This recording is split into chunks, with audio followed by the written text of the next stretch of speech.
Well, Shri, thank you so much for helping my project. Could you say a little bit about yourself? So I'm from India. I've been here for a short time, just helping my company with some accounting stuff. I'm an accountant, but I'm really interested in science and space and all those other good things. I try to keep up, but I'm not fast enough, I think.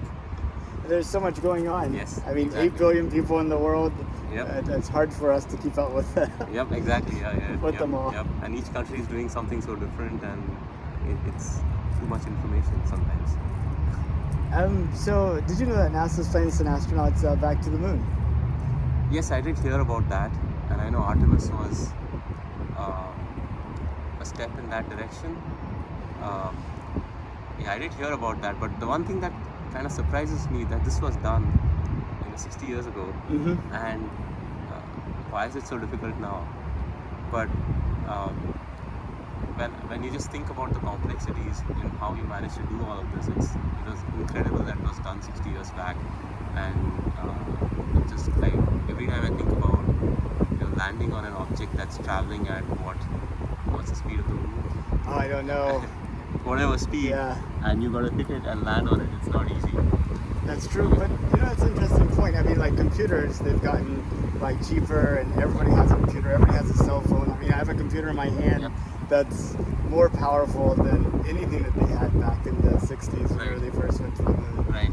We have airplanes where literally within 24 hours you could be any place in the world. Yep. How come? Why do you think it's been so hard for us to get back to the moon? I don't know really. I just think that people have been trying to do different things, focusing on different things. So once the focus is there on getting back to the moon, I think that's when if mankind focuses on something, it can get done. So I think that's what we weren't really. We were exploring other things rather, like Mars and putting how many of the satellites we've got, like 10,000, 20,000 satellites up. GPS, so perfecting those, I think that's where our focus was, not on getting back to the moon. Yeah, that's true. So if we wanted to, we could have, Yes. but we didn't want to bad enough, so we Right, didn't. right. And it's kind of incredible to think that now certain even appliances at home like a refrigerator or washing machines have more computational power than the module that went to the moon in '67. But it's also kind of interesting that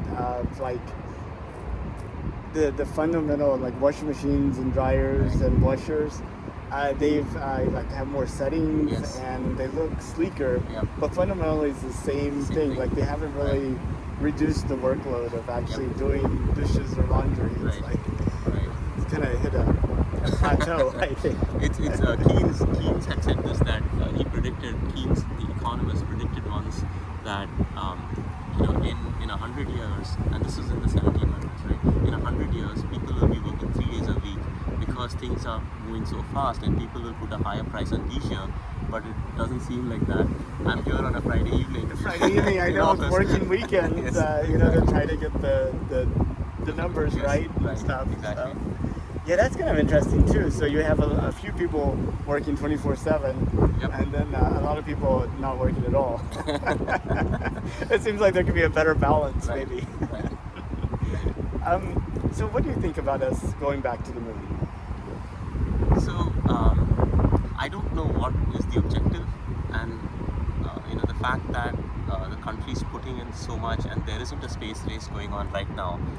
It is something I get a feel that it's not to prove that you're better than Russia, but it is to find something else. And I don't know what the objective is, but I hope there is a deeper objective to getting back to the moon. Well, some people would say we're in a space race with China. Possible, but it's possible, and they're also trying to go to the moon. India's trying to get to the moon, at least unmanned.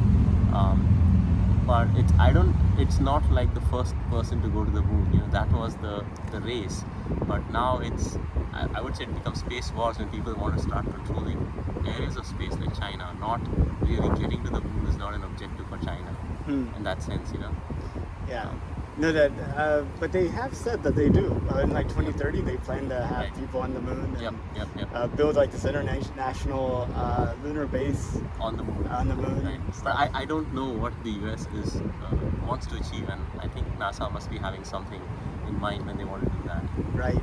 I think a lot of the reasons why it's not just one thing they want to achieve, but it's like 20 things, and Right. like none of them really stick out, Right.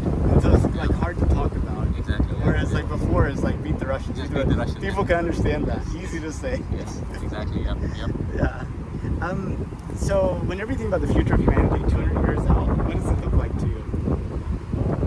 200 years out, it's so difficult to think about it because the last 20 years, or last 30 years, we've gone from, you know, having like phones in our house which were tied to wires to a computer in your hand. So it's so difficult. I know at some point technology peaks and the curve kind of slows, but it's so difficult to predict.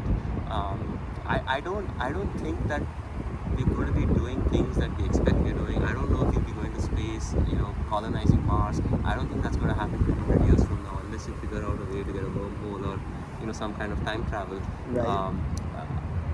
And I think that like just going back, right, 1990s, when I was growing up, we used to think that in 2020 you'll have like cities in the sky, you'll have these fancy things, like the Jetsons, but it didn't happen. So I think we over emphasize the big impacts it might have, but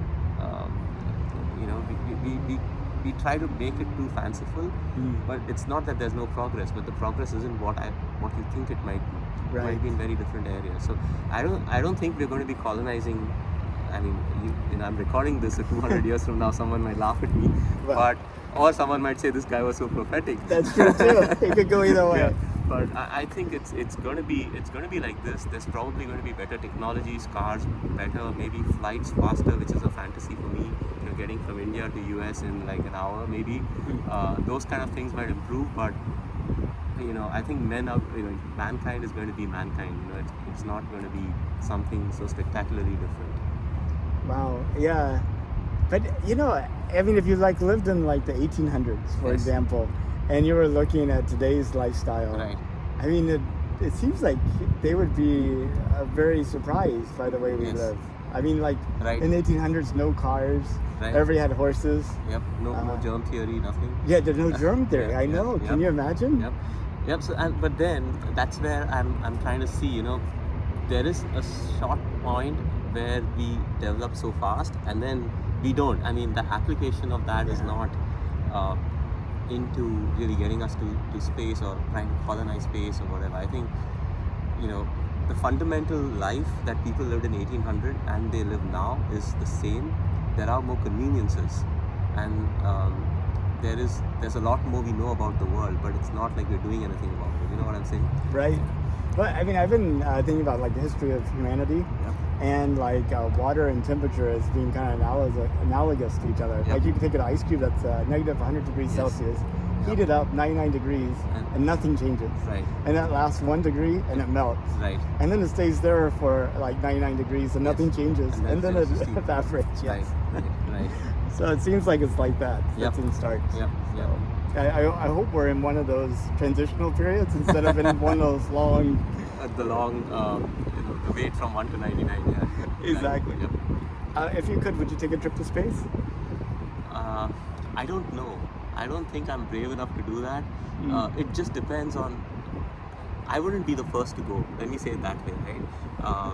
But if it's tried and tested, and there are people going, and the science works, right? Why not? It's something you should do, so you appreciate what you have once you step out of it. And similar thing with planes. At a certain point, people would get on planes, or even trains, because they're scared of steam. But it's proven, it works, it's safe. Then why not? So I would say never. I wouldn't say no. I'll say never. But there has to be a lot for it to be possible for me to get to that, and I hope it happens in my lifetime. So you won't be like the first 100th passenger. No. But you might be after 1 million. You're like, sure, Yeah, let's sure, do yes, it. yes. That seems very reasonable to me. Now all we have to do is find A million. a million people to go before us. Right, exactly. Yeah. Well, thank you, Shri. I really appreciate your time. Okay, no problem. Nice talking to you.